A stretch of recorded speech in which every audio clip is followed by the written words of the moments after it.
Bonjour à tous et bienvenue pour cette nouvelle vidéo. C'est le retour des déclinaisons tactiques. J'avais déjà fait 2 vidéos sur ce thème, je vous les mettrai à la fin de cette vidéo. Et ça vous avait bien plu, donc on part d'une position où il y a une tactique à trouver, et puis ensuite je la modifie légèrement, je change un ou deux détails, j'enlève une pièce, je décale légèrement une pièce, et ça modifie la tactique, et c'est à vous de découvrir comment ça la modifie. Sans plus tarder, on va commencer. Cette position m'a été inspirée d'une partie qui a été jouée en Colombie en 1999. Je pourrais vous la montrer rapidement à la toute fin de cette vidéo. On va voir 8 positions. Voici la première. Donc le trait sera au blanc dans toutes les positions. Donc je vous invite à chaque fois à mettre la pause pour découvrir la meilleure variante pour les blancs. Donc les blancs jouent, à vous de découvrir la victoire pour les blancs. Donc on commence doucement, hein. On va monter un peu la difficulté petit à petit. Donc on commence par cette petite combinaison en 3 coups, donc qui commence par tour prend D7, suivi de, disons, fou prend D7, et bien sûr maintenant fou prend H7, échec, roi prend H7, dame prend E5. Alors on a gagné du matériel, parce qu'on reste avec une dame contre tour fou, une position dominante. Si les blancs ont une position gagnante, donc quelle a été l'idée de la combinaison? C'était de placer une découverte avec fou prend échec pour pouvoir gagner la dame, mais d'abord il fallait enlever le cavalier qui défendait la dame, donc on place tour prend D7 en premier, puis ensuite on peut faire l'attaque à la découverte avec le fou. Voilà. Alors ça c'était la position de base, on va la décliner maintenant, donc on y va tout de suite avec la deuxième position. Alors regardez, qu'est-ce qui a changé à chaque fois, je vous le dis pour que vous soyez bien au courant. Donc le fou en C8 a été déplacé à la place du pion E6. Voilà, et donc je vous invite à mettre la pause pour trouver ce que ça a changé. Alors, j'espère que vous vous êtes rendu compte que ici la combinaison ne fonctionne plus pour les blancs, puisque en cas de tour prend D7, eh bien, la différence c'est que après fou prend D7, la dame est protégée par la tour, et donc forcément on ne peut plus placer le coup fou prend H7. Donc ici, qu'est-ce qui se passe simplement? Les blancs n'ont pas de combinaison, ils ont une pièce de moins. Voilà. On continue. Alors, c'est toujours la position de départ. J'ai remis le fou en C8 comme il était initialement, ainsi que le pion en E6, d'accord? Par contre, le petit détail, c'est que j'ai avancé le pion en F3. Et donc, pareil, je vous invite à mettre la pause pour découvrir ce que ça a changé. Les blancs, toujours très bien. Et donc, on comprend quand même que je viens de faire une ouverture sur le roi blanc. J'ai ouvert la diagonale sur le roi G1. Et donc, après tour prend D7, les noirs vont en profiter par un coup intermédiaire. Donc, évidemment, s'ils font la même chose que tout à l'heure, ils se font avoir de la même façon que tout à l'heure. Mais l'astuce, c'est qu'ils vont utiliser un coup intermédiaire après tour prend D7 qui est dame C5 échec. Voilà, on utilise la mauvaise position du roi blanc ici. Donc on comprend que les blancs fassent en certaines parties un coup prophylactique roi H1 avant de subir un échec inattendu, on pourrait dire, ou intermédiaire, dans certaines combinaisons sur cette diagonale. Voilà, donc ensuite, le problème, c'est qu'on ne peut pas sauver la tour, donc on va devoir enlever l'échec, on peut mettre la dame si on veut, mais ça ne va pas arranger les choses, puis il va prendre notre tour tranquillement, donc ça n'a pas fonctionné, encore une fois. On continue avec la quatrième position. Alors, qu'est-ce qui a changé? C'est la position de départ, sauf que j'ai enlevé les 2 tours qui étaient sur la colonne A. Voilà, c'est la seule différence, et donc je vous invite à trouver ici ce que ça change. Pourquoi pas mettre la pause si vous avez besoin de temps. La combinaison ne fonctionne plus, maintenant c'est un problème de maths du couloir qui va survenir sur le roi blanc après tour prend D7. Les noirs ne vont pas prendre du fou, ils vont prendre de la tour bien sûr pour se repositionner sur la colonne ouverte, et puis après fou prend H7 échec, roi prend, dame prend, et il y aurait ce terrible tour D1 échec du fait que la tour A1 ne soit plus sur l'échiquier. Voilà, donc on va mettre la dame et puis on va être échec et mat, mat du couloir. On continue. Les tours sont de nouveau sur le jeu, mais j'ai déplacé la tour A6 en D8. Voilà. Et maintenant, question plus précise pour vous. Quel est le meilleur coup pour les blancs? Voilà. Question comme d'habitude, qu'est-ce que ça a changé? Et question quand même importante, subsidiaire. Quel est le meilleur coup? Je vous invite à mettre la pause. Alors, j'espère que vous avez trouvé qu'ici, il fallait commencer par fou prend H7. Échec, roi prend, dame prend. Et on joue sur le clouage de la tour D8, verticale, cavalier prend, tour prend. On est revenu dans la partie, puisqu'on a une pièce de moins au départ. Il va probablement jouer fou B7, et puis il a 2 pièces contre tour et pion. Le jeu est plutôt équilibré. Il est un peu mieux, sans doute, mais c'est pas énorme. Alors, pourquoi il ne fallait pas commencer par tour prend D7 comme dans la toute première position? Parce qu'il faisait tour E prend D7, et de nouveau, il va jouer sur le couloir. Alors, je vous montre quand même la différence. Tour D1 échec, on pourrait croire que c'est pareil. Ce n'est pas exactement pareil, on ne se fait pas mater grâce au coup défensif par rayon X dame E1. On se protège à travers, et puis donc il va gagner la dame, regagner la dame, mais on va rester avec une pièce de moins, comme c'était le cas au début de la combinaison. Donc notre combinaison n'a servi à rien, on a repris un pion peut-être simplement dans cette histoire, et on reste toujours avec une pièce de moins. On continue. Attention, position numéro 6, donc ça va commencer à se corser. Alors, je vous invite à être plus vigilant. Qu'est-ce qui a changé? Simplement, la tour E7 a été reculée en E8. D'accord? Le trait est au blanc, et je vous invite à considérer les conséquences de ce déplacement. Toujours voilà, la même chose. Alors, j'espère que vous avez pris le temps de chercher. Si ce n'est pas le cas, je vous invite vraiment à mettre la pause pour découvrir ce que ça change, car c'est assez intéressant et un peu inattendu. Alors, la réponse. Donc, tour prend D7, très tentant, on se dit, je ne vois pas le problème. Sur fou prend, je vais toujours faire fou prend H7 et gagner la dame. Eh bien, coup intermédiaire, hein, donc toujours se méfier des coups intermédiaires, c'est un grand thème dans les tactiques aux échecs.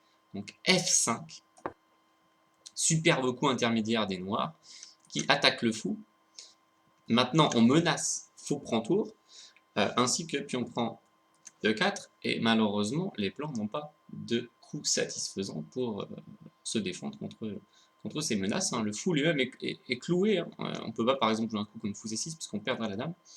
On pourra jouer fou F3, bien sûr, mais il va échanger les dames, et puis à la fin, il va prendre notre tour, et on restera avec une tour de moins. Voilà, donc tour prend D7 tentant, mais réfuté par F5. Du coup, pareil, les blancs n'ont pas la combinaison gagnante ici.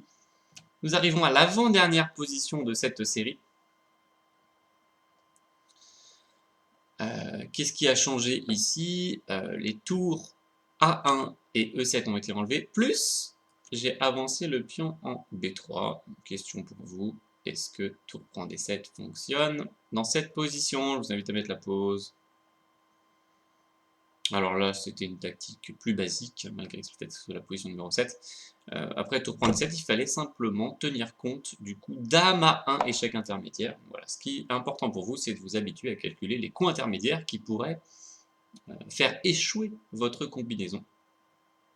Donc ici, les blancs auraient au moins 2 façons de gagner. Tour D1 qui serait bien sûr la plus naturelle, parce qu'on peut ramener cette tour en intermédiaire en étant protégé et en attaquant la dame.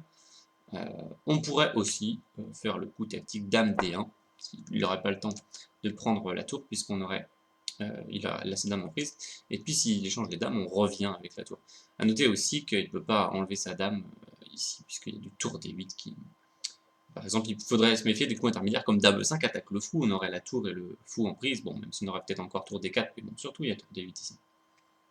Voilà, ça veut dire qu'après tour prend D7, il devrait jouer dame F6 pour protéger la case D8, la tour va repartir, et puis il va jouer G6 assez solide pour essayer de contrecarrer l'action du fou en E4.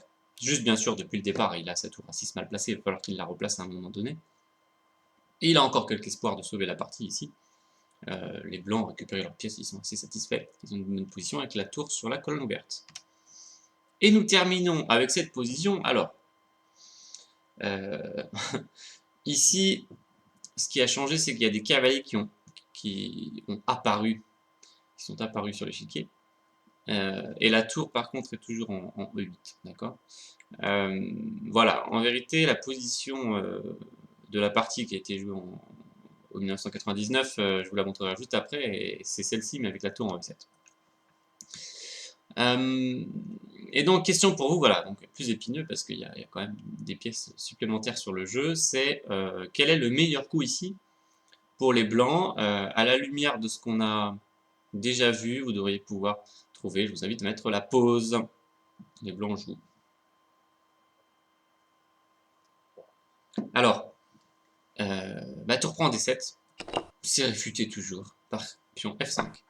Alors, non pas par cavalier F6, par exemple, on pourrait croire que c'est intelligent, mais bien sûr, fou prend H7, c'était la menace, donc les blancs pourraient l'exécuter.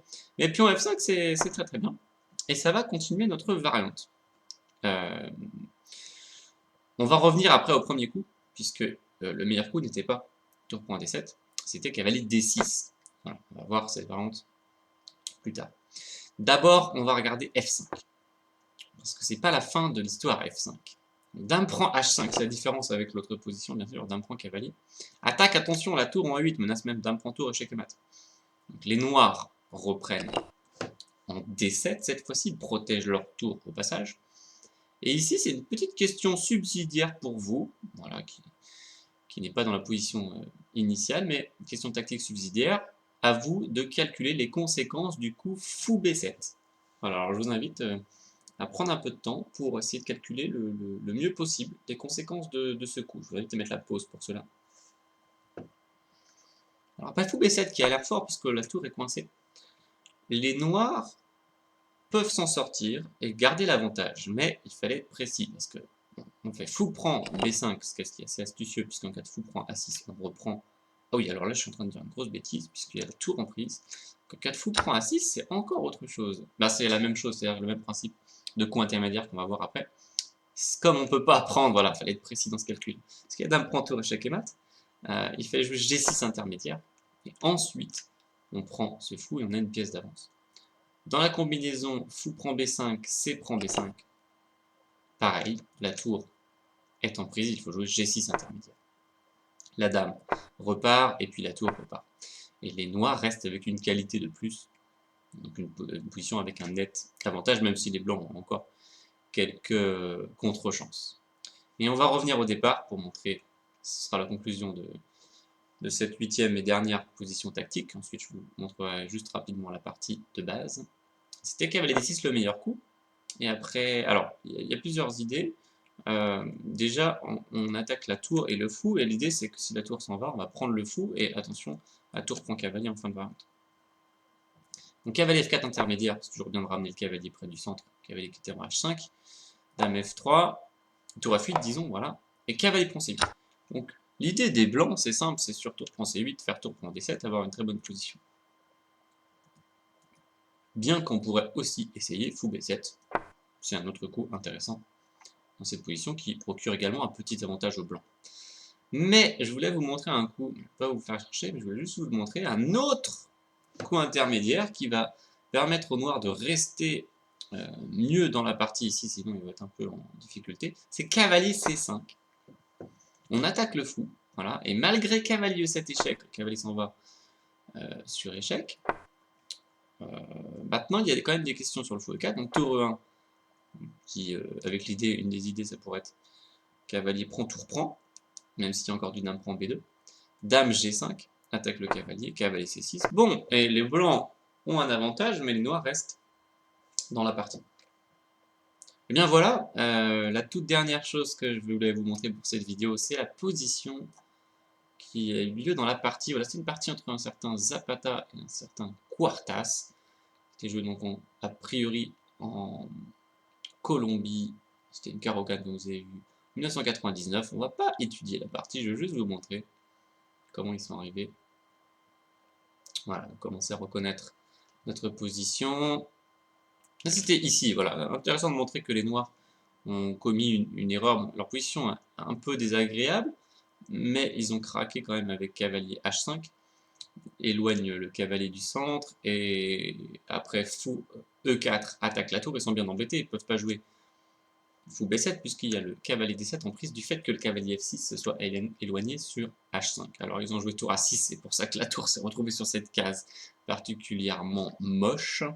Et après fou prend E7, tour prend E7, la tour noire également sur une case assez désagréable puisqu'il y a des thèmes de maths du couloir qui traînent. Et c'est là que les blancs se sont lancés dans une petite combinaison cavalier E5. C'était pas quand même le meilleur choix, parce qu'on pouvait juste jouer cavalier FD4 qui attaque le cavalier qui menace du KC6 très fortement. Bon. Il y a eu cavalier E5, dame prend E5, et c'est comme ça qu'on est arrivé, voilà, vous reconnaissez maintenant la tactique, ça a eu lieu dans la partie, hein. Il y a eu ce fameux tour prend D7, et puis après tour prend D7, il a placé ce fou prend H7, roi prend H7, dame prend E5, cavalier revenu sur F6, il allait taquiner le fou en C8, donc les pièces noires très mal coordonnées ici, au niveau surtout du fou C8 et de la tour A6, il y a eu tour D8, il a joué dame C7, apparemment ça aurait été plus simple de faire tout de suite cavalier D6, le dame C7, la tour est partie en F8, et il a terminé la partie par cavalier A7. Voilà, donc attaque le fou, par exemple fou D7, et on va s'en prendre à la malheureuse tour A6 qui va devoir se sacrifier. Et donc ici les blancs restent avec une dame contre deux pièces mineures, donc ils ont la position gagnante. J'espère que ça vous a plu, n'hésitez pas à laisser un petit commentaire, à mettre un like juste en dessous de la vidéo si vous avez aimé cette vidéo, vous abonner si ce n'est pas encore le cas, et puis je vous mets sur la gauche les deux autres vidéos que j'avais déjà publiées sur ce thème des déclinaisons tactiques, si vous voulez poursuivre dans ce thème. Voilà, et puis je vous dis à très bientôt pour de nouvelles aventures. Salut, salut!